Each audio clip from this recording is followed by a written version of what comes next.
లెక్కను చేద్దాం. ఒక చతురస్రం ప్రతి వైపుకు రెట్టింపు చేసినట్లయితే దాని వైశాల్యం ఏ రెట్టింపు అవుతుంది, బి మూడింతలు అవుతుంది, సి నాలుగింతలు అవుతుంది, డి ఎనిమిదింతలు అవుతుంది.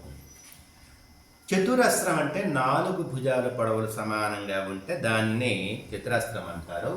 చతురస్ర వైశాల్యానికి సూత్రము భుజము ఇంటూ భుజం. ఇప్పుడు ఏమన్నాడు, చతురస్రం యొక్క ప్రతి భుజము ప్రతి వైపుకు రెట్టింపు చేస్తే అంటే భుజం అనేది 2 ఇంటూ భుజం అవుతుంది. ఇప్పుడు కొత్త చతురస్ర వైశాల్యము ఈక్వల్ టు 2 భుజము ఇంటూ 2 భుజం, అంతే కదా. భుజము ఇంటూ భుజము ఇప్పుడు ఏమైంది, రెట్టింపు చేయడం వల్ల 2 ఇంటూ భుజము ఇంటూ 2 ఇంటూ భుజం అయింది.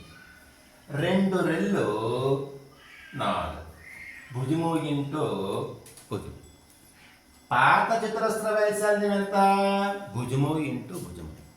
ప్రతి సైడ్ రెట్టింపు చేయడం వల్ల ఏమొచ్చింది, 4 ఇంటూ భుజము ఇంటూ భుజము.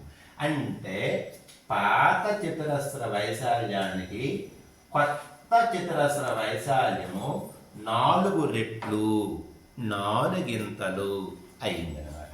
So answer C.